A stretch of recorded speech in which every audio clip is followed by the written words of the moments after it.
తెలంగాణ రాష్ట్ర ముఖ్యమంత్రి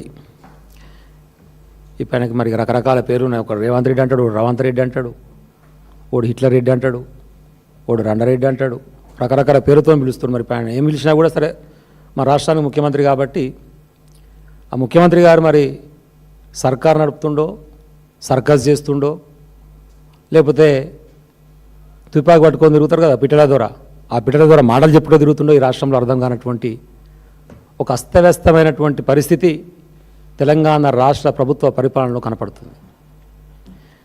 ఎందుకు కనబడుతుంది అంటే ఇది కాంగ్రెస్ ప్రభుత్వం. చాలామంది మనోళ్ళు మాట్లాడుకుంటా ఇది కాంగ్రెస్ ప్రభుత్వం కాదు స్కాంగ్రెస్ ప్రభుత్వం అంటారు.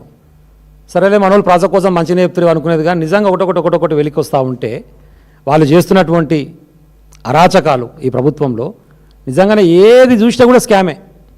ఏదైనా తీసుకోండి మీరు, వాడొక పని చేసి సంతకం పెట్టినంటే దాంట్లో లాభాపేక్ష లేకుండా, దాంట్లో మనకు సొంతానికి సంబంధించినటువంటి వెసులుబాటు లేకుండా, పైసలు తీసుకోకుండా, కమిషన్లు తీసుకోకుండా అసలు పని అనేటువంటి జరుగుతలేదు.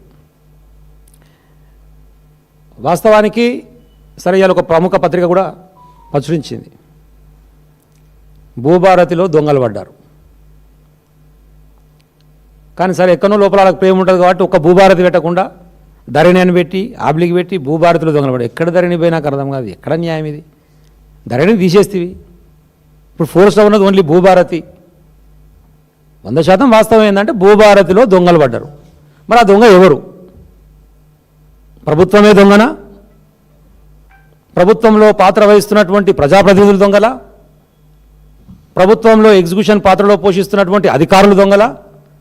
అసలు ప్రభుత్వానికి అధికారులకు సంబంధం లేకుండా ఇంకేదన్నా అతీత శక్తి వెనక ఉండి ప్రభుత్వాన్ని నడిపించేటువంటి కుట్రదారులు, కాపలదారులు, రకరకాల వ్యక్తులు ఉంటారు ఈ ప్రభుత్వానికి. కాబట్టి మరి వాళ్ళెవరన్నా అసలు ఏం జరిగింది అనే దాని మీద ప్రధానమైన చర్చ. కేసీఆర్ గారు తెలంగాణ రాష్ట్ర రైతాంగం అసలు ఫస్ట్ రైతు అనే దాన్ని నిర్ధారించుకోవాలన్నప్పుడు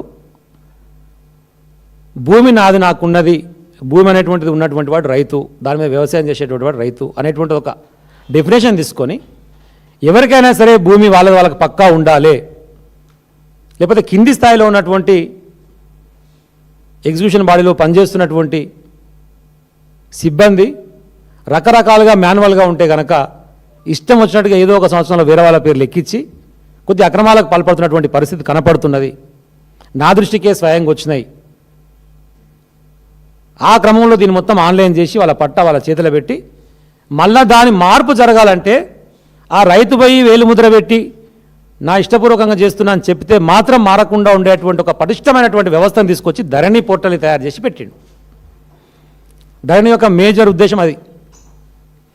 తర్వాత పట్టా చేసుకున్న తర్వాత పట్టా మార్పుకు కూడా సపరేట్ రిజిస్ట్రేషన్ ఆఫీస్లో పట్టా చేసుకోవాలి, మళ్ళీ వచ్చి రెవెన్యూలో అప్లై చేసుకోవాలి, మళ్ళీ మ్యూటేషన్ చేసుకోవాలి. ఈ ప్రాసెస్ కాకుండా పట్టా అయిన వెంటనే మ్యూటేషన్ అయిపోతట్టు పట్టాకు సంబంధించింది కూడా రెవెన్యూ అధికారులకే అవకాశం ఇచ్చి తహసీల్దార్లని సబ్ రిజిస్ట్రార్ హోదా కల్పించి ఒక మంచి పటిష్టమైన వ్యవస్థను తయారు చేశాడు.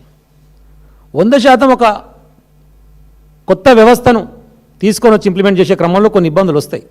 ఆ క్రమంలోనే అక్టోబర్ 2020 సంవత్సరంలో మనం ధరణిని స్టార్ట్ చేసుకున్నాం. కొన్ని అభ్యంతరాలు వస్తూ ఉంటే దానికి ఒక కమిటీ వేసి ఆ కమిటీ ఇచ్చినటువంటి సిఫార్సులను మెల్లమెల్లగా అన్నింటిని కూడా ధరణిలో ఉన్నటువంటి సమస్యలను సవరించుకుంటూ తీసుకొచ్చి ఎట్టకేలకు దాన్ని పటిష్టంగా తయారు చేసి ఎవరు కూడా ఇట్లాంటి చొరబాటుదారులు, ఇలాంటి ఆక్రమణదారులు వెనకంగా లంగపని దొంగ పని చేయకుండా ఒక సిస్టమ్ డెవలప్ చేసి పెట్టాడు. మరి వీళ్ళు వచ్చిన తర్వాత వీళ్ళకు హోదా ముఖ్యమంత్రి అయినా కూడా 20 ఏళ్ళకి వెళ్ళి రాజకీయాలు అని చెప్పినా ఇవాళ చూసినావేందో 20 ఏళ్ళ ప్రస్థానం అని చెప్పి ఆడ్లు కూడా ఇచ్చుకోరు ముఖ్యమంత్రి. నువ్వు జెడ్పీటీసీగా చేసినా, ఎమ్మెల్యేగా చేసినా, ఎమ్మెల్సీగా చేసినా, ఎంపీగా చేసినా, ఆడి వరకు చేసినటువంటి అన్ని పాత్రలు ప్రతిపక్షంలో చేసాడు. దాంతో ఏమైపోయిందంటే ఆయనకు పరిపాలన మీద అవగాహన లేదు. ఏ ఒక్కనాడు రివ్యూలో కూర్చోలే. కనీసం అధికార పార్టీ ఎమ్మెల్యేగా నేను 10 ఏళ్ళు పనిచేస్తే మంత్రులు మా జగదీష్ రెడ్డి గారు, కేటీఆర్ గారు, హరీష్ రావు గారు, లేదంటే సీఎం గారు రివ్యూ చేసినా మేము కూర్చొని కొద్దిసేపు అలా వింటుంటిమి. దానివల్ల కనీసం అవగాహన వస్తుంది.